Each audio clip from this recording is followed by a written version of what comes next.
Hello नमस्कार दोस्तों, मैं विवेक कुमार हिस्टोरिकल क्लास में आपका स्वागत करता हूं। आज का टॉपिक है कोशिका यानी सेल। ये बायोलॉजी का बहुत ही इम्पोर्टेंट चैप्टर है। इससे हर परीक्षा में 1 या 2 प्रश्न पूछे ही जाते हैं। अगर वीडियो आपको अच्छा लगे तो लाइक, सब्सक्राइब और शेयर करें। चलिए बढ़ते हैं आज का फर्स्ट क्वेश्चन की ओर। कोशिका के अध्ययन को क्या कहा जाता है? तो आपका राइट आंसर है साइटोलॉजी। बढ़ते हैं नेक्स्ट क्वेश्चन की ओर।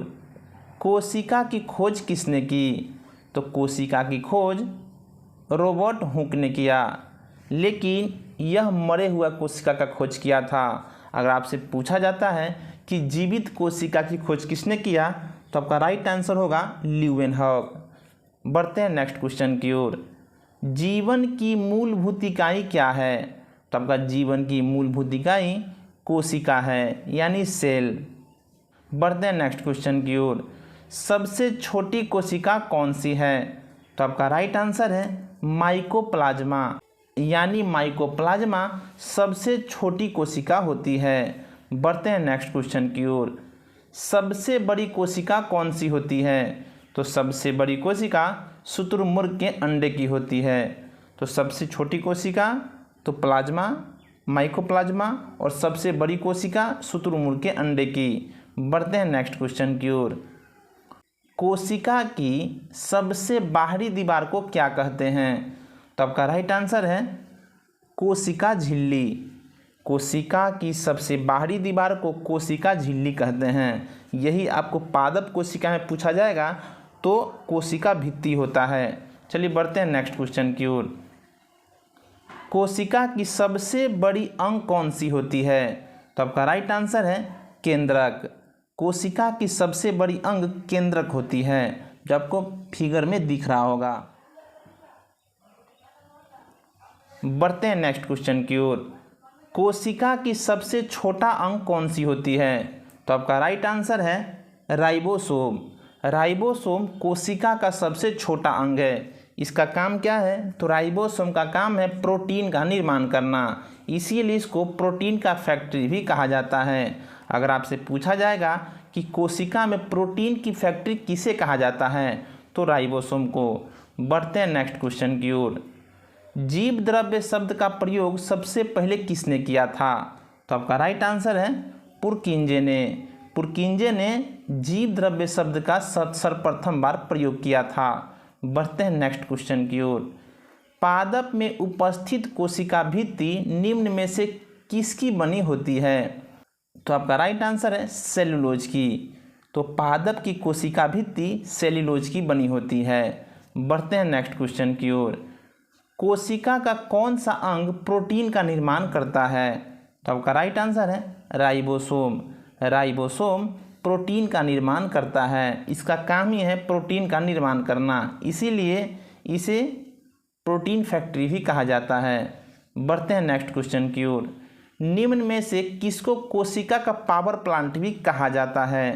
तो आपका राइट आंसर है माइटोकॉन्ड्रिया को, क्योंकि ऊर्जा का निर्माण माइटोकॉन्ड्रिया में ही होता है। इसमें क्रेब्स चक्र चलता है। माइटोकॉन्ड्रिया में क्रेब्स चक्र चलता है, जिससे 38 एटीपी का निर्माण होता है। कितना एटीपी का? 38 एटीपी का निर्माण होता है। तो 38 एटीपी बन के एक ग्लूकोज का निर्माण करते हैं, जिससे ऊर्जा का निर्माण होता है। इसीलिए माइटोकॉन्ड्रिया को कोशिका का पावर हाउस यानी ऊर्जा गृह भी कहा जाता है।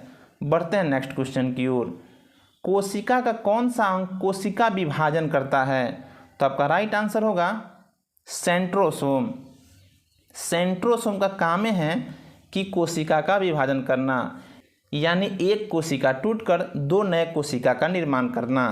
जो कोशिका टूटता है उसको मदर सेल कहते हैं, और जो कोशिका टूट के 2 अलग बनते हैं उसको 2 डॉटर सेल कहते हैं। यानी एक मदर सेल 2 डॉटर सेल का निर्माण करता है। बढ़ते हैं नेक्स्ट क्वेश्चन की ओर। यदि माइटोकॉन्ड्रिया काम करना बंद कर दे तो कोशिका में कौन सा कार्य नहीं होगा? तो आपका राइट आंसर है भोजन का ऑक्सीकरण नहीं होगा। बढ़ते हैं नेक्स्ट क्वेश्चन की ओर। कोशिका का कौन सा अंग कोशिकीय श्वसन के लिए उत्तरदायी है? तो आपका राइट आंसर है माइटोकॉन्ड्रिया। माइटोकॉन्ड्रिया श्वसन के लिए उत्तरदायी है। बढ़ते हैं नेक्स्ट क्वेश्चन की ओर। कोशिका में उपस्थित प्लाज्मा झिल्ली निम्नलिखित में से किस से मिलकर बना होता है? तो आपका राइट आंसर है ए और बी दोनों, यानी प्रोटीन और लिपिड।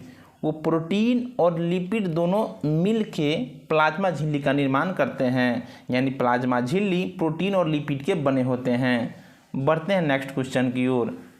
कोशिका के किस अंग में डीएनए पाया जाता है? तो आपका राइट आंसर है माइटोकॉन्ड्रिया में। तो माइटोकॉन्ड्रिया में डीएनए पाया जाता है।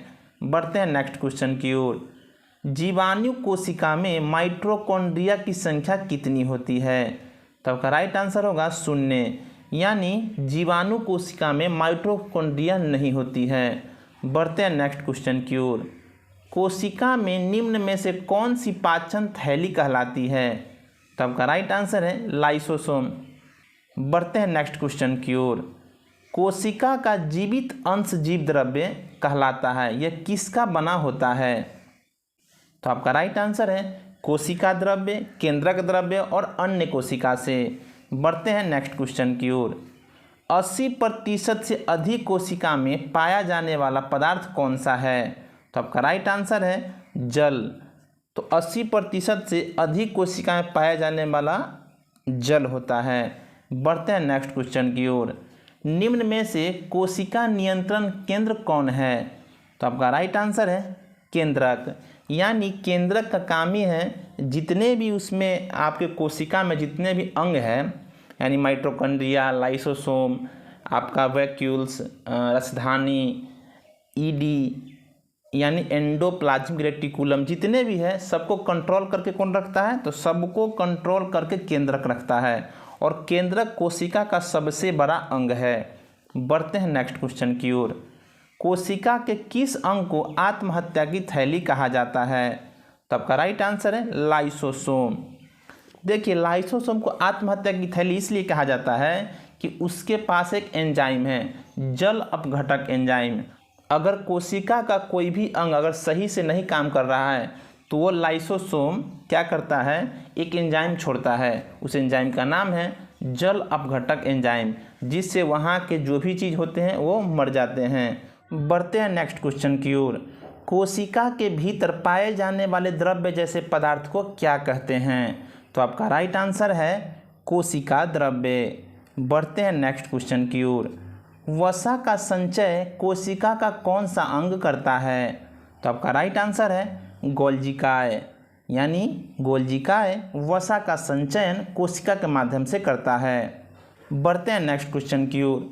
न्यूक्लियस के बाहर डीएनए कहाँ मिलता है? तो आपका राइट आंसर है माइटोकॉन्ड्रिया में। बढ़ते हैं नेक्स्ट क्वेश्चन की ओर।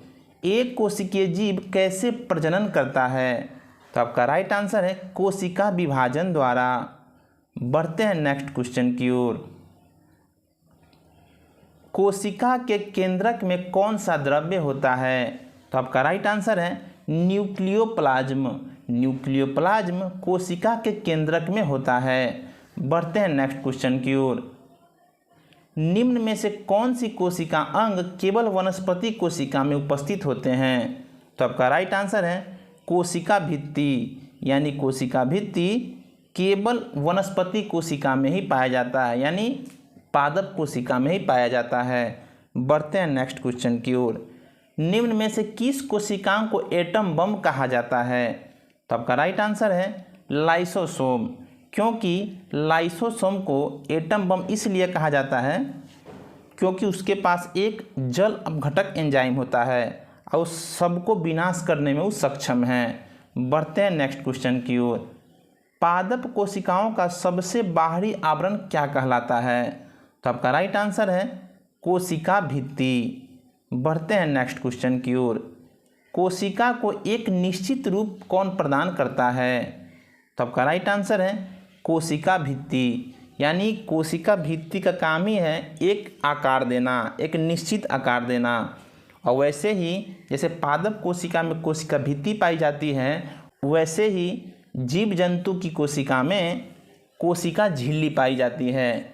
बढ़ते हैं नेक्स्ट क्वेश्चन की ओर। कोशिकीय श्वसन का सक्रिय स्थल है? तो आपका राइट आंसर है माइटोकॉन्ड्रिया।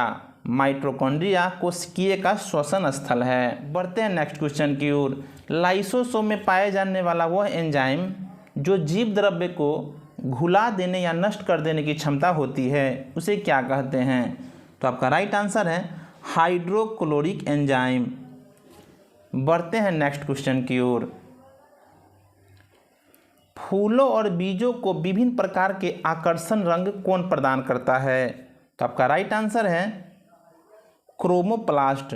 क्रोमोप्लास्ट फूलों और बीजों को तरह तरह के रंग प्रदान करता है। बढ़ते हैं नेक्स्ट क्वेश्चन की ओर। अवर्णी लवक यानी ल्यूकोप्लास्ट मुख्यतः किस में पाए जाते हैं?